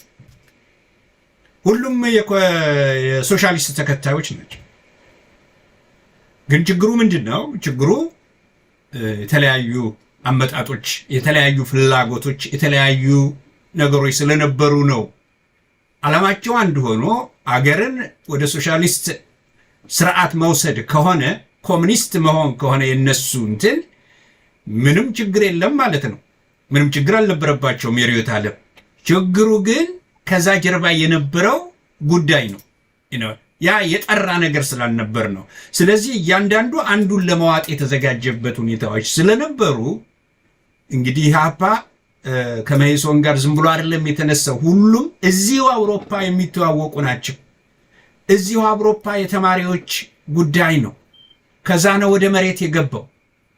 እዛው ያደራጁት ገብተው በተለይ አንዳንድ ጉዳዮች አሉ በታሪክ ውስጥ ያለፉ ሰዎች ጋራ ቁጭ ብለህ ስትነጋገር ይገርምሃል። የሚገርምህ ነገር ነው የምታገኘው። በዛም በስርዓት ውስጥ በመሪነት ደረጃ የሰሩ ማለት ነው። እና እነኚህ ሰዎች በፖለቲካው ማለት በርዕዮተ ዓለሙ አንድ ናቸው። በሚከተሉት የፍልስፍናቸው አንድ ነው። ችግራቸው መኢሶን እነዚህኞችን ተማሪዎችን ማጥፋት ይፈልጋል ወይንም ኢህአፓን፣ ግን ብቻውን አይችልም። ያለው አማራጭ አጋር መፈለግ ነው። አጋር ፈልጎ አጥፍቶ ያኛውን ንቆታል፣ ወታደሩን ንቆታል። ወታደሩ ደግሞ የሚያውቀው ጉዳይ እንደሌለ ደጋግሞ ገልጿል። እነዚህ ወጣቶች ከየት ወዴት እንደሚሄዱ ምን እንደሚሰሩ የሚያውቀው ነገር የለም።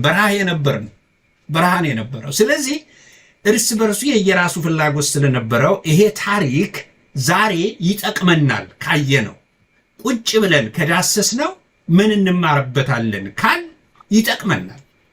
ሐሳባቸው አንድ ነው፣ ሁሉ ነገር አንድ ነው። ስለዚህ የሐሳብ አንድነት የተግባር አንድነት ከሌለ፣ የተግባር አንድነቱ ካልተቀላቀለበት በደንብ የሐሳብ አንድነት እንኳ ብቻ በሚለው በፍጹም መጨረሻ ላይ ሰው ነውና የተለየ ነገር ይመጣል የሚል እምነት አለኝ። ወደ ጥያቄን ላጉላ። ቀሪ ነገር ካላችሁ እየጨመራችሁበት ልትሄዱ ትችላላችሁ እዚህ ጉዳይ ላይ። ቀጣዩም ነገር ስናነሳ የበለጠ እንድንዳስስ የሚያደርገን ነው። ለአማራ ሕዝብ ስልታዊና ዘለቄታዊ አጋር ስልታዊና ዘለቄታዊ አጋር አሁን ባለው የህልውና ትግል ላይ የእርስ በርሱ እንዳለ ሆኖ ይሄ ችግር መፍጠሩ መጓተቱ እንዳለ ሆኖ እሱ ታሪክ እየመዘገበውም ስለሚያልፍና ነገ እንደ ጨው እየማሟ ይሄዳል ብዬ ስለማስብ በተለይ ጎታቹ እንደ ጨው የሚሟማበትን ሁኔታ ወሎ ላይ እያየሁ ነው። ወሎ ላይ እያየሁ ስለሆነ ቀጥታ እንዴት እየጠነከረ እንደመጣ የሚያሳይ ሁኔታዎች አሉ። ወደ አንድ አቅጣጫ ማለት ነው። ያ ምሳሌ ነው። ያ ምሳሌ ይሰጣል አሁን ባሳለፍናቸው ወራቶች ውስጥ ማለት ነውና አሁን ግን ይሄ ጉዳይ አብሮ ሊያያዝ የሚችልበት ለአማራ ሕዝብ ስልታዊና ዘለቄታዊ አጋር አለ ወይ? ማለትም አገራባች ሀገር ሊሆን ይችላል ወይንም አገር ወለድ ሊሆን ይችላል። ይህን እንዴት ነው የምታዩት? ወደ ከፍጹም ትንሽ መናገር የሚፈልግ ይመስለኛል። ከፍጹም ልጅ ነው። እሺ ባይዘወይ ጥሩ ነጥብ አስቀምጠህልኛል። ቅድምም ሚስኮት እንዳልደረግ የጀብሃና የሻዕቢያ ጥምረት ህብረት ከሌለ ኢቭን እንኳን ጫፍ ላይ ደርሰህ እርስ በርስ ነው የምትባላው። ዶክተር ጥሩ ነጥብ አስቀምጧል። በውስጣቸው የተለያየ ሀሳብ ነበራቸው፣ ግን የጋራ ጠላት ነበራቸው እና ጫፍ ላይ ደርሰው ነበር እና የጋራ ህብረት ከሌለ አሁንም አንተ የሰጣቸው የኢሃፓና የመኢሶን አንዱ ማሸነፍ ይችሉ ነበረ እና የተወሰነ ነገር ላይ ከሌለ እርስ በርሳቸው ተባልቶ ደርግ ነው የወጣው እና አሁንም የአማራ ትግል ከዛ የሚማርበት ከታሪክ የሚማርበት ነገር አለ ብዬ አስባለሁ። ለዚህ የአማራ ህዝብ ስልታዊና ዘላቃዊ አጋር የማየው በምሳሌ ነው የምናገረው። ጆርጅ ዋሽንግተንን ነው የማየው። ጆርጅ ዋሽንግተን ባትል ኦፍ ዮርክ ታውን ይባላል። እዛ ባትል ላይ ምንድነው የሆነው? ዋሽንግተን ባይዘወይ ዋይዝ ሰው ነው ይባላል እና የእንግሊዞችን እኛ የምንኖርበትን እንግሊዞች ከዛ ከኮሎናይዝ ለማውጣት በጣም ጠንካሮችና በቃ ኃይላዊና ጨካኞች ነበሩ እንግሊዞቹ ማለት ነው። እና ጆርጅ ምን አደረገ? በቃ ስልታዊ እነሱን ለማሸነፍ ከፈረንሳዮች ጋር ሼር አደረገ። ከፈረንሳዮች ጋር ወዳጅነትን መሰረተ። ከእንደገና ደግሞ እዛ ያሉትን የተለያዩ እሴቶች ላይ ህብረት እንዲኖራቸው አደረገ። በተጨማሪ ደግሞ በዛ ጊዜ በስሌቭ የሚኖሩ ጥቁሮችን ለዚህ ይሄን ነገር ካሸነፍን ለእያንዳንዳችሁ ነፃነትን እሰጣለሁ አለ። ስለዚህ አሁን ያ ቦታ ላይ ከጥቁሮች ጋር ከፈረንሳዮች ጋር ከእንደገና ደግሞ እርስ በርስ ያሉትን ስቴቶች አጠናክሮ አሰባስቦ የእንግሊዙን ታላቁን ማሸነፍ የቻለው እሱ ነው። እዛ ላይ አሁን ከፈረንሳይ ላይ አብሮ አልሰራም። ያንን እነሱን ካሸነፈ በኋላ ፈረንሳዮችን የተዋቸው ዘላቂ አጋርነትን ከነሱ ጋር አልፈጠረም። ከእንደገና ደግሞ ስልታዊው ግን ከፈረንሳዮች ጋር ተጣምሯል እና ምን ለማለት ነው አሁን ባጭሩ ማስቀመጥ የምፈልገው የአማራ ትግል ስልታዊ ነገሮችን ያስፈልገዋል። ስልታዊ ነገሮችን አሁን ይህንን ለምሳሌ የአብይን መንግስት ለማጥፋት ከባድ ነው ያደረሱብን ነገር ከባድ ነው። ለነዛ ነገሮች ጥያቄ መጠየቅ ያስፈልጋል። ምክንያቱም የተገደሉት ወገኖቻችን ፍትህ ያስፈልጋቸዋል። እነሱን የተደረሰባቸውን ጭካኔ በደል አንረሳም። እኔ ያመኛል በህይወቴ ካየሁት ከወለጋ የሰማሁት በትነግ ወገኖች ላይ ወሎ ላይ ጎንደር ላይ አፋር ላይ የደረሰው ስቃይን አይተናል። ግን ስልታዊ ነገራችን ከነዚህ ወገኖች ጋር ጊዜያዊ ነገር ላይ ማድረስ አለብን። ከነዚህ ወገኖች ጋር መጣመር መቻል አለብን። ያ የደረሰውን ግን እነዛ ያደረሱ መሪዎችን ልንጠይቃቸው በሚገባ ሁኔታ ከእንደገና ከአፋር ጋር እንትናችንን ማስፋት መቻል አለብን። አሁን ያ ማለት ከኦነግ ጋር ማለት ነው። አሁን ስለዛ አካባቢ ስታነሳ ያው በአደረጃጀት ኦሮሙማ አለ፣ ኦነጎች ያው አንድ ነው፣ ግን ስም የተለያየ ስም ስለሚጠቀሙ ኦነጎች ወይንም ማን ነበር አሁን ጨፍጫፊው ደግሞ ብለው እነሱ የሚያስቀምጡ ሸኔ፣ ኦነግ ሸኔ፣ እነሱ ይንቀሳቀሱበታል። ከነሱም ጋር ለማለት ነው ወደዛ አካባቢ ስትዳሰስ ያ አሁን ለይተን ማየት አለብን። ለምሳሌ አይኖ ከባድ ነው ግን መቁረጥ አለብን። አይኔት ሰይት አሁን ለምሳሌ የጀዋር የፖለቲካ ለውጥ አለው፣ ግን ያስጨፈጨፈው ወገኖችም እንዳሉ መዘንጋት አያስፈልግም። ስልታዊ አጋር ታደርጋለህ ለጊዜያዊው ትግሉን ማሸነፍ እስከምችል ድረስ። ምክንያቱም አሁን የሚገደሉት ወገኖች አሁን ድሮን የሚደርስብን ወገኖች እየጨመረ ነው የሚመጣው። ከዛ ጋር ስልታዊ ነገር ማድረግ አለብን፣ መነጋገር አለብን። የስ ለምሳሌ ከሻቢያ ጋር ማድረግ አለብን። ሻቢያ እነዚህን አካሎች የፈጠሩት እነ ትግራይ እነ ትነግን ያቋቋመ እነ ኦነግን የረዳ ድርጅት ነው። ከነሱ ጋር ህብረት ማድረግ አለብን። የስ ምክንያቱም አሁን ያለንን ጨፍጫፊ ማውረድ የምንችል ከሆነ ከነዚህ ነገሮች ጋር መጣመር መቻል አለብን ብዬ ነው የማምነው። ከህወሓት ጋርስ? ኦፍ ኮርስ ከህወሓት ጋርም መጣመር አለብን። ምክንያቱም የሰሜኑ ኃይል መገናኘት መቻል አለበት። አሁን አንደኛው አብረን እንኳን ባንሰራ ጠላትን መቀነስ አለብን ብዬ አስባለሁ። በኋላ ለድርድር ስትቀርብ የአማራ ይዘቱን ይዘ መቅረብ አለብህ። ግን አሁን ባለው ሁኔታ ከሰሜኑን ኃይል ጠላትህን በመቀነስ በሚቻለው ነገር መቀራረብ አለብህ። ግን አሁን ችግሩ በጣም ስልታዊ መሆን አለብን። ከሻቢያ ጋር ተገናኝተህ ህወሓትና ሁለቱ መስራት ካልቻሉ የአብይን አይነት ነገር መድገም የለብንም። የትኛው ነው ለአማራ ትግል የሚያዋጣው፣ የትኛው ነው ለአማራ ህዝብ የሚጠቅመው የሚለውን ማየት መቻል አለብን። እሺ፣ በጣም አመሰግናለሁ። ይሄንኑ ጥያቄ ወደ አየነው ልውሰደውና በአጭሩ ሰዓቱን እያያችሁ፣ ስለዚህ ለአማራ ህዝብ ስልታዊና ዘለቄታዊ አጋር መለየት ላይ ነው እና ይህንን እንዴት ነው የምታየው?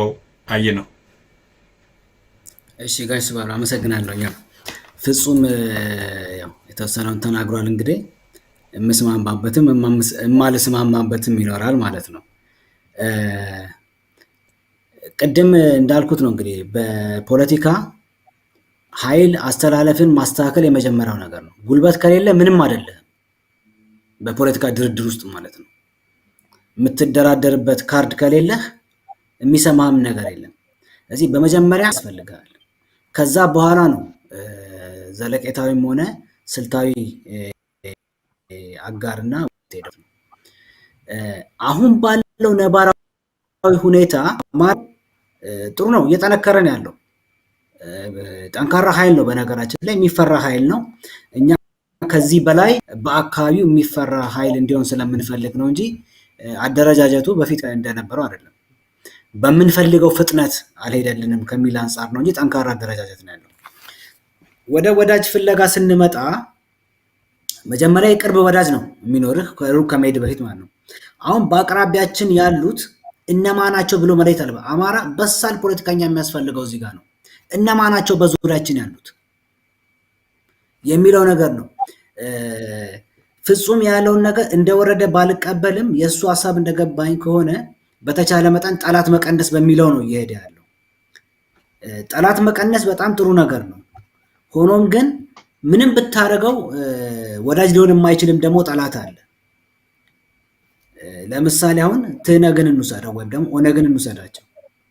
እነሱ የተመሰረቱበት የመጀመሪያው የእነሱ አልፋና ኦሜጋ የአማራ መጥፋት ነው። አቅም ባገኙ ቁጥር ያጠቁናል። ይህንን ማመን አለብን። ስለዚህ ከነሱ ጋር ምንድን ነው የምታደርገው? ምንም ስልታዊም ዘለቄታውን የምትለው ወዳጅነት አይኖርም። አማራ ግን ማድረግ የሚችለው ነገር አለ። ጦርነት ሄዶ ላይከፍት ይችላል። እነሱ ለምሳሌ አሁን ባለው ነባራዊ ሁኔታ አማራ ሄዶ ትነጋ ጠላቴ ነውና ላጥፋው ብሎ መሄድ የለበትም። እርስ በርስ መጠፋፋት ከፈለጉ መብታቸው ነው። እንግዲህ ያው ከበሮ የደለቁ ነው ያሉት። ወደታችም ከሄድን መብታቸው ነው። የኦሮሞቹ አካባቢ የምናየው ነገር ማለት ነው። ሆኖም ግን እነሱ አማራ የጋራ ጠላታቸው ስለሆነ ሁልጊዜ አይጣሉም። እንደምናየው ነው። ያስፈራራሉ እንጂ አይሄዱም ወደ ጠብ። ለምን? በጋራ የሚነሱበት የጋራ ጠላት አላቸው፣ አማራ ብለው የሰየሙት ማለት ነው። ስለዚህ አማራ እነኚህ ጠላቶቹን ማሸነፍ አለበት። ለማሸነፍ ነው ከማን ጋር ነው ስልታዊ ወዳጅነት መመስረት አለብኝ፣ ዘለቄታዊ መመስረት አለብኝ የሚለው። የብልጽግና መንግስት ማለት የከተማው ኦነግ ማለት ነው። ኦነግ ሸኔ የጫካ ኦነግ ነው። አንድ ናቸው በነገራችን ላይ። ለእኛ ነው እንጂ ስማችንን ላየተው ኦነግ ኦነግ ነው። ምንም ስሙ መቀየር አያስፈልገን። እነሱን ማጥፋት ነው ያለብን። በእኔ እምነት ምንም አይነት የምንመሰረተው ወዳጅነት የለም ከነሱ ጋር። ለምን? ምንም ብታደርግላቸው ወዳጅ የማይሆኑ ናቸው። ስለዚህ እነሱን ለመምታት ነው አማራ ምን አይነት የቅርብና የሩቅ ወዳጅ ያስፈልገዋል። በፖለቲካ ዘላቂ ወዳጅም ሆነ ዘላቂ ጠላት የለንም። ይህንም ማመን አለብን። ግን በዙሪያችን ካሉ ጎረቤት ነገዶች ጋር ስንሄድ አብዛኛው ለአማራ ህዝብ ወዳጅ ነው ብዬ ነው የማምነው። የተሰበከው በትግራይና በኦሮሞ ኤሊቶች አልፎም በኤርትራ ኤሊቶች የተሰበከው ስብከት ነው እንጂ አማራን እንዲጠሉ ያደረጋቸው ሌላው ኢትዮጵያዊ አማራ ጥሩ የሚዲያ ፕሮፓጋንዳ ቢኖረው ይህንን መቀልበስ ይችላል። አልፎ ተርፎም ወታደራዊ ጥንካሬው እያደገ ሲመጣ ወደ እነሱ ቢደርስና እነሱን ቢያስተምራቸው ቢያጠነክራቸው ዘላቂ ወዳጅም ሊያደርጋቸው ይችላል። ዘላቂ እንኳን ባይሆኑ ስልታዊ ወይም ደግሞ ጊዜያዊ ወዳጅ ይሆናሉ። አሁን በሚያደርገው የህልውና ትግሉ ላይ ጠላትን ደግፈው አይወጉትም ማለት ነው። እንግዲህ የመጀመሪያው ስልታዊ አጋር የምታደርገው ጊዜያዊ አጋር ነው። ከጠላት ጋር እንዳይሰለፉ በጎረቤት ሀገር ጋር ያሉትን አቅማችን ከጠነከረ ያለውን ጠላት መንግስት ደግፈው እንዳይሰለፉ አጋር ታደርጋለህ። ግልጽ ባለ አቋም አስረድተህ ማለት ነው። ዘላቂ የምንላቸው ደግሞ ወገኖችም አሉ። ሁልጊዜ ከአማራ ጎን በክፉም በደግም የሚሰለፉ ወገኖች አሉ። እነሱን ደግሞ የሁልጊዜ ወዳጆቻችን ናቸው። ችግር በመጣ ጊዜ የሚደርስልን፣ ችግር በመጣ ጊዜ የምትደርስለትን ወገንህ ሁልጊዜ ከአንተ ጋር እንዲሆን ማድረግ ትችላለህ። እጣ ፈንታህ አንድ የሆነ ማለት ነው። ይሄ በዚህ ደረጃ ነው የአማራ ፖለቲከኞች የሰሞኑ ሂሳብ መስራት ያለባቸው። ከዛስ በኋላ ኃይልን ማደራጀት፣ ወዳጅን ማስተካከልና ግብህን ማሳካት ነው። ይህንን ስናደርግ ነው መጀመሪያ በዙሪያችን ካሉ ነገዶች ጋር፣ ከዛ በኋላ ደግሞ ጎረቤት አገሮች ጋር እያልን ነው የምንወጣውና እንደ ጎረቤት ሀገሮችና እንደ ኤርትራና ሱዳን በጣም ወሳኝ ናቸው ለአማራ በሚያደርገው ትግል ማለት ነው። ከነሱ ጋር አሁን ባለው ነባራዊ ሁኔታ ግጭት ሳይሆን የሚያስፈልገው አማራ ጥያቄውን ነው ለነሱ ማስረዳት ያለበት። ምንድነው እየሆነ ያለው? እነሱ እያደረጉ ያሉትን አስተዋጽኦ በተለይ ለማዕከላዊ መንግስቱ የአማራ ጠላት ለሆነው ማዕከላዊ መንግስት የሚያደርጉት ድጋፍ ካለ እንዲያቆሙ ነው። በምትኩ ደግሞ አማራ ለእነሱ የሚሰጠው ነገር አለ። እንግዲህ ዘላቂ ባይሆንም ጊዜያዊ ወይም ደግሞ ስልታዊ ወዳጅነት የምትመሰረተው በዚህ መንገድ ነው። እንደዚህ እያደረገ የሚደራደር የአማራ ፖለቲከኛና ኃይል ልናመጣ ይገባል ነው። በጣም አመሰግናለሁ። ወደ ማጠቃለያው ልመጣልህ ይችላለሁ በኋላ። በተለይ የትግራይ አሁን ለሚደረጉ ነገሮች አሉና አማራ ይመለከተዋል ወይስ ያገባዋል የሚለውን የምመለስበት ይሆናል። ማለት አሁን ከስልቱ አኳያ ጦርነት ማለት አብይ ያለ ስምምነት አሁን የሚያከናውኑት ነገር ወደ ግጭት ገፍተው ማያስፈልግ ነገር ውስጥ ቢገቡ ሁለቱ ማለት ነው አማራ ይመለከተዋል የሚለውን በጥያቄ ያዘልኝና ቆይ ወደ ዶክተር ጌታቸው ልሂድ። ዶክተር ጌታቸው ጥያቄውን ያው ሰምተዋል።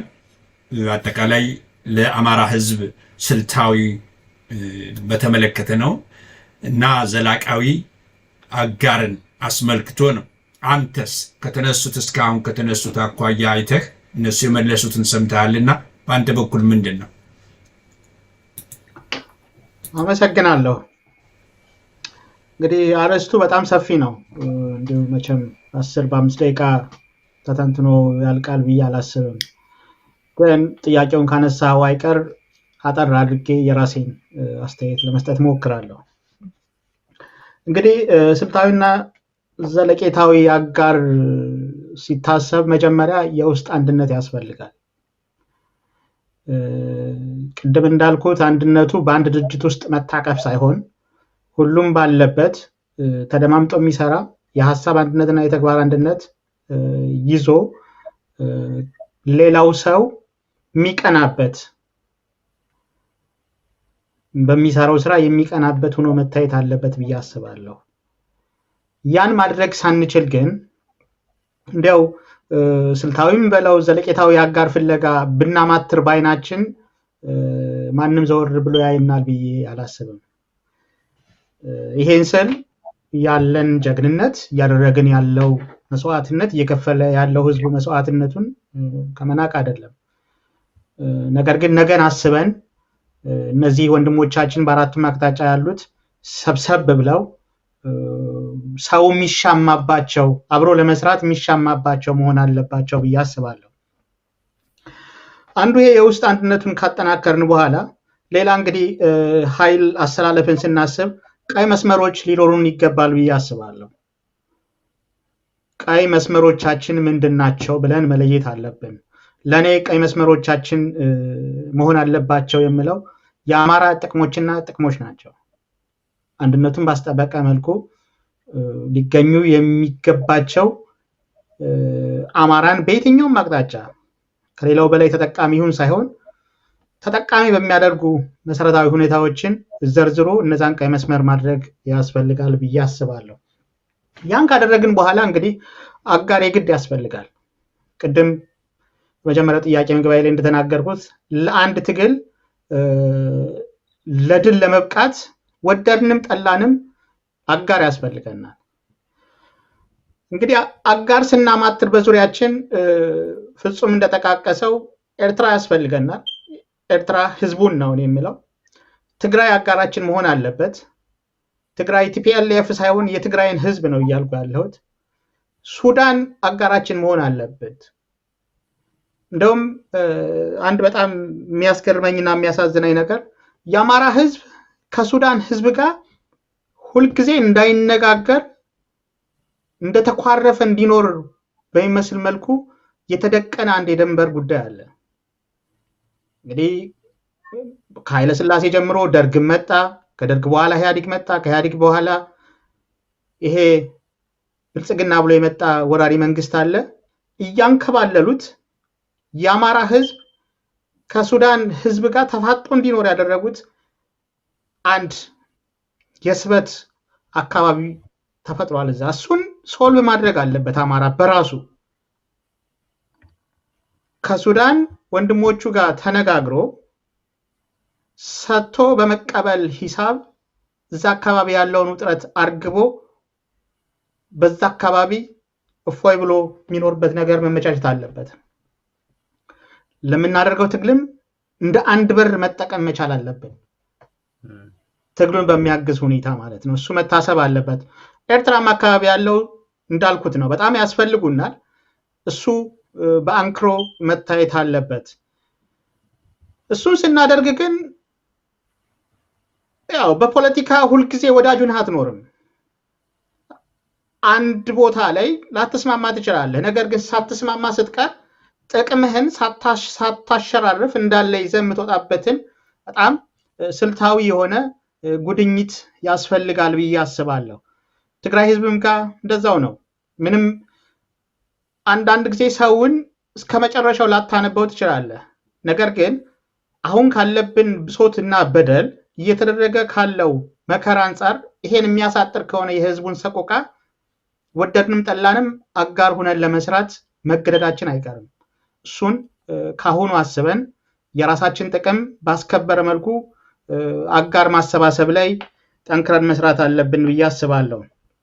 ወዳጅነትን በተመለከተ በተመሳሳይ ነው። እንደው አንድ ምሳሌ ለመጥቀስ ጌታቸው ረዳ ይመስለኛል ከ3 ቀን በፊት ካልተሳሳት ወይ ከ2 ቀን በፊት አንድ ለዓለም አቀፍ ማህበረሰቡ አፒል የሚመስል ነገር አቅርበው ነበረ። እየሆነ ስላለው ጉዳይ የዓለም አቀፉ ማህበረሰብ ህወሓት ላይ ተጽዕኖ እንዲያደርግ የሚመስል መግለጫ አውጥቶ ነበረ።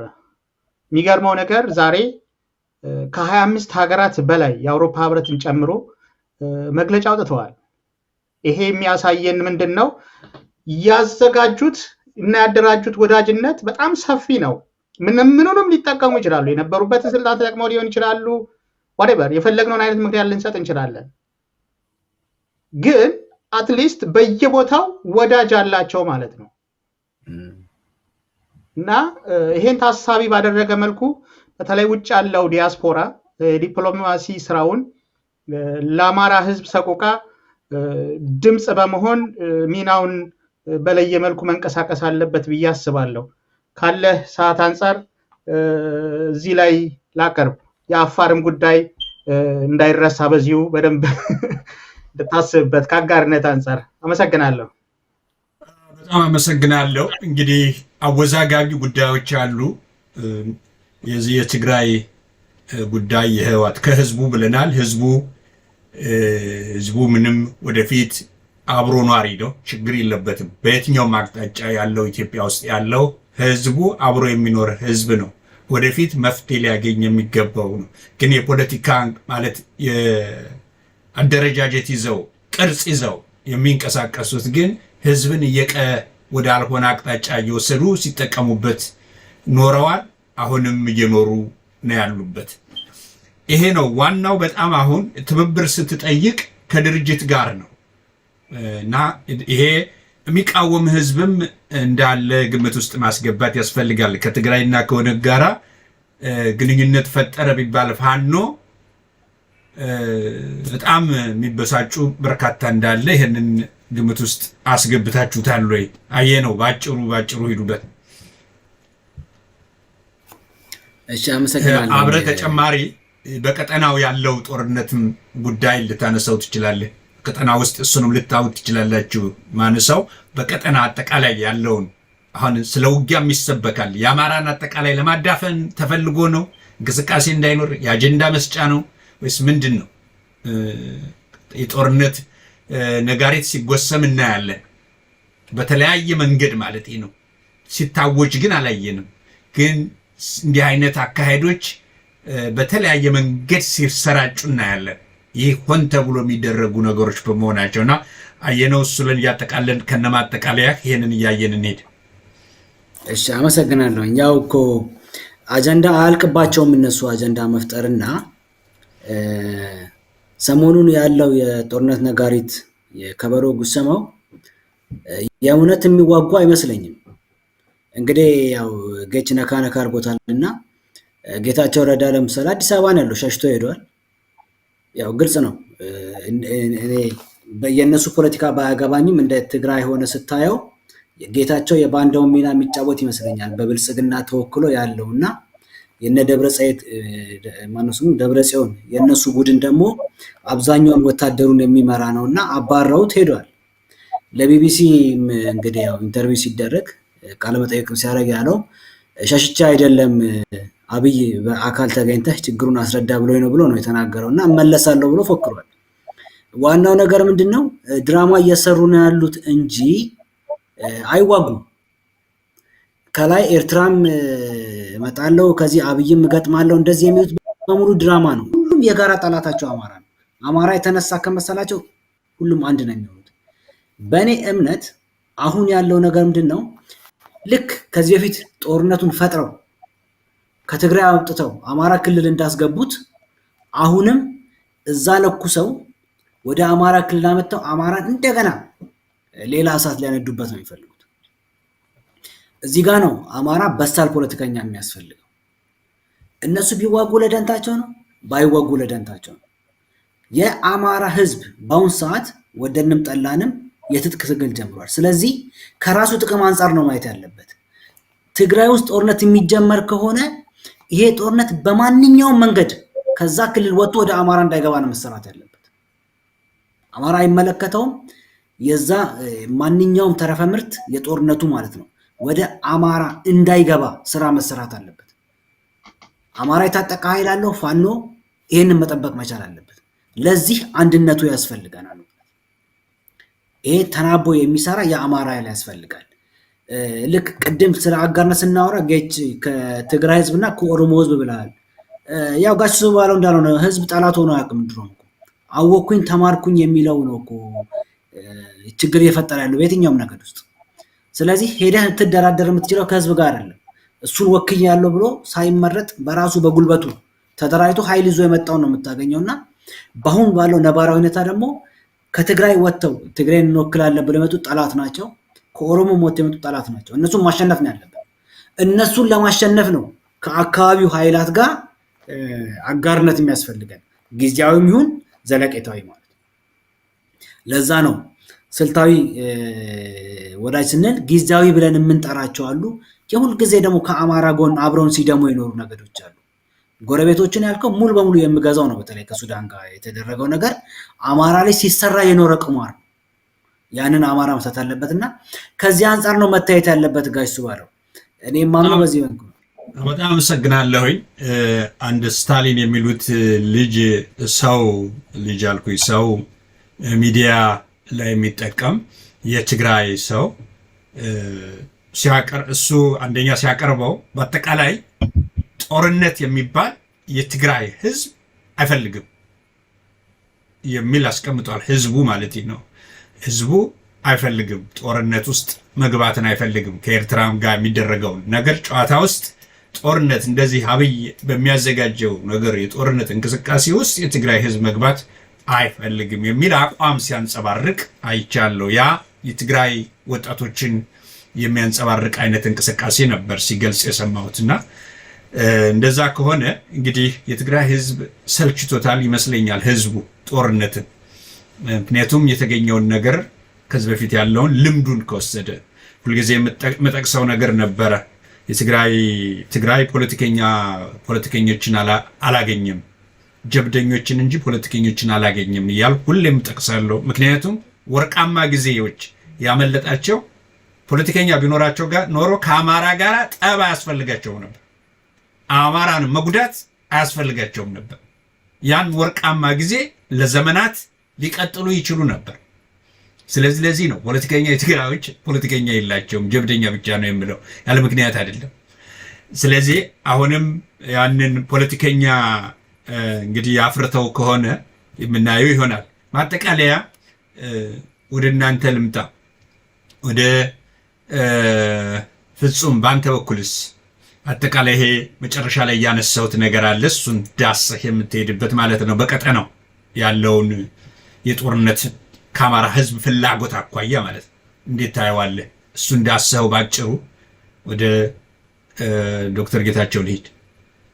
ኦኬ፣ ባጭሩ አይ ቲንክ ዶክተር አየነው ብሎታል። ይሄ በቀጠናው ያለው ጦርነት በምንም በኩል ወደ አማራ መምጣት የለበትም። ዛሬ ሪፖርተር የዘገበውም ይሄ ጦርነት የትግራይ ወገኖች ናቸው እንደዚህ የሚሉት። ይሄ ጦርነት ቢካሄድ የጦሩን ሜዳው ትግራይ ስለሚሆን ይሄን ጦርነት አንፈልግም ብለዋል። አሁን እኛም እንግዲህ ይሄ ጦርነት ከነዛ አልፎ ወደኛ እንዲመጣ አያስፈልግም። አማራ ሜዳ ላይ ጦርነት መካሄድ የለበትም። ስለዚህ በአጭር የምናገረው እንግዲህ አድማጮችም እንዳይሰለችው ጫኮች አሉ ተመነጠርን አሉ ጫኮች ተመነጠርን ብለው ተሰባሰቡ አሉ። ሲሰባሰቡ እንዴ የሚመነጥረን ምንድነው አሉ እንዴ እኛም እየተባበርን በመጥረቢያ ነው የምንመነጠረው አሉ። ታዲያ ለመጥረቢያው እጀታ የምናቀብለው እኛ አይደለንምን ብለው ተሰባሰቡና ለመጥረቢያ እጀታ መስጠት አቆሙ። ስለዚህ አሁንም ይሄ ትግል ይሄ ጭፍጨፋ ያለው እኛ እያቀበልን ከሆነ መጀመሪያ ያንን እንትን ማቆም ነው ያለብን። እንደ ጫካዎቹ ይሄ ለመጥረቢያ እጀታ የሚሆን ማቆም መቻል አለብን። ትግሉን በህብረት መምራት፣ ከራሳችን ማሸነፍ። እኛ የተሰጠን አሁን ቅድም ዶክተር ጌታቸውም ዶክተር አየነውም አንተም ስትገልጸው ጋሽ ስባለም ስትገልጸው ያለው በዙሪያችን ያለው ለዘመናት ጊዜ ጠላት ነው ያጋጠመን። አማራን በሁሉም አቅጣጫ ሲወቅጥ የነበረ ኃይል ነው ያለው። ያንን የሰጡን አንድ ነገር ብቻ ማሸነፍ ነው።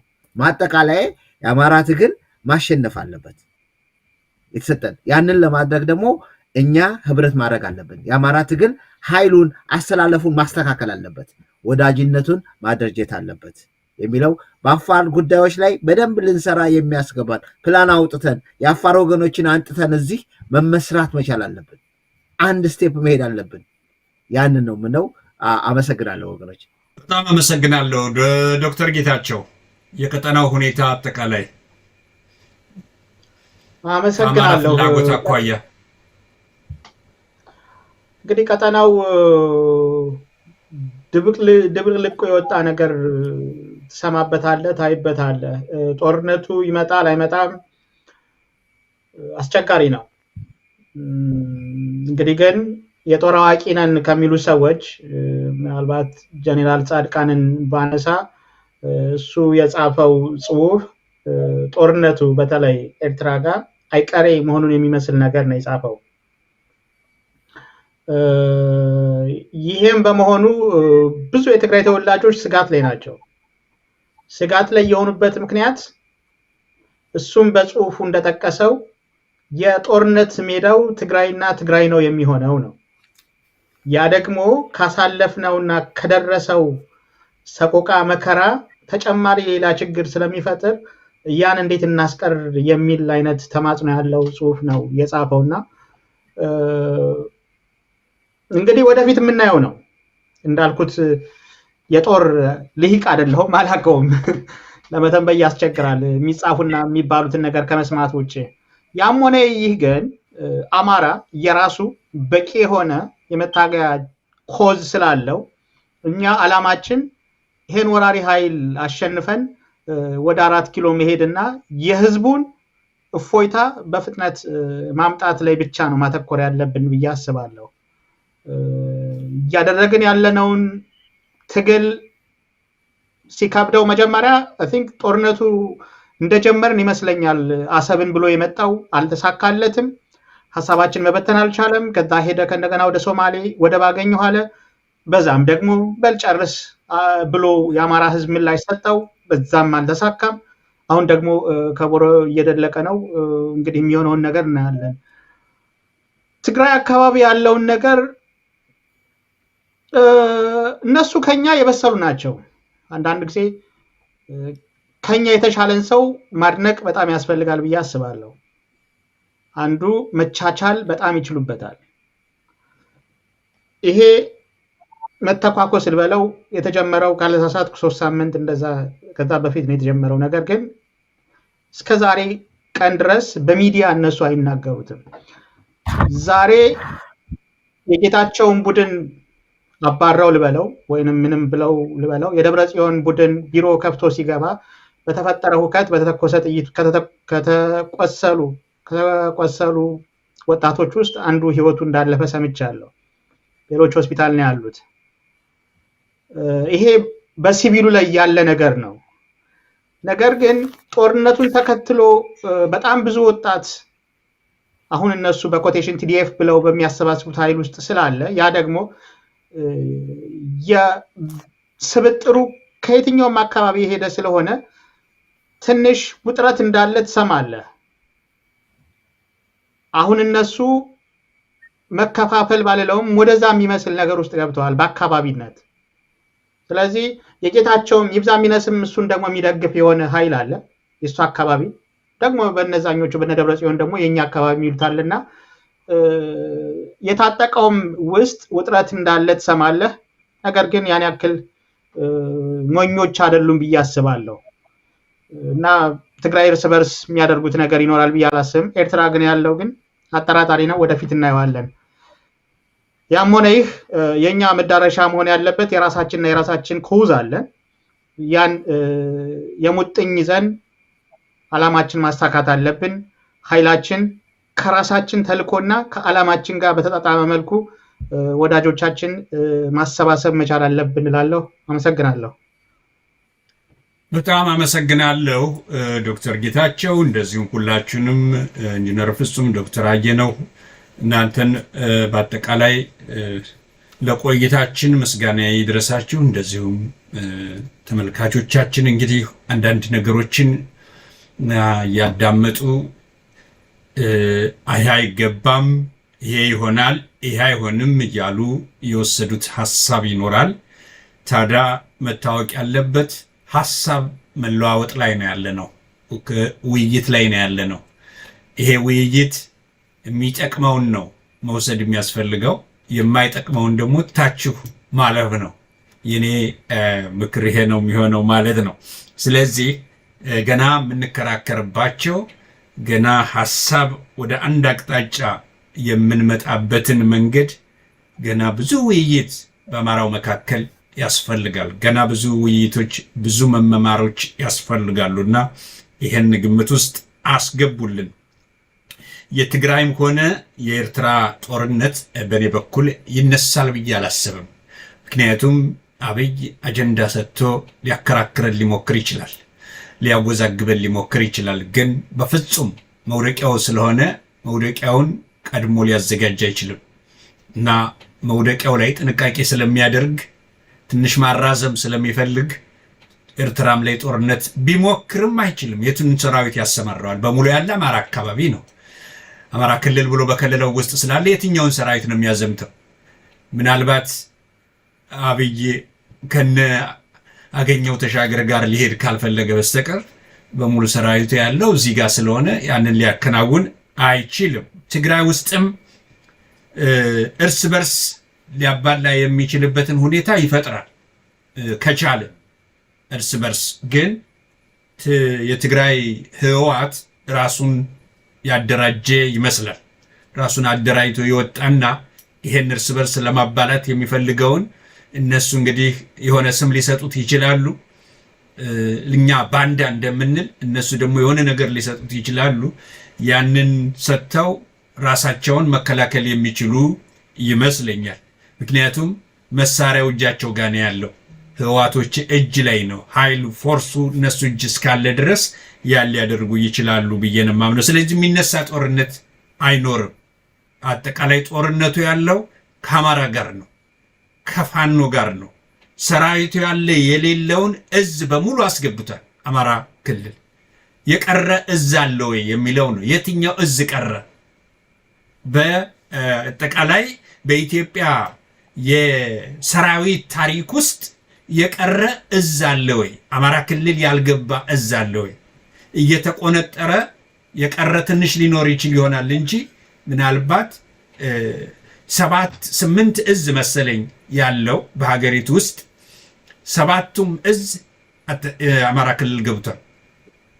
ስለዚህ የቀረው ምናልባት ጥቂት ነው ማለት ነው እና ያንን በአንድ እዝ ሊዋጋ ይችላል ወይ ነው? አይችልም። ከወታደራዊ መኮንኖች ሲገልጹ እንግዲህ አንድ ሀገር የሚገባትን ኃይል ማቅረብ አለባት ለውጊያ። ያን ሊያቀርብ የሚችልበት አንደኛ የአማራን ህዝብ አጥቷል። የአማራን ህዝቡን ራሱ አጥቶታል። ምንጩ ደርቋል።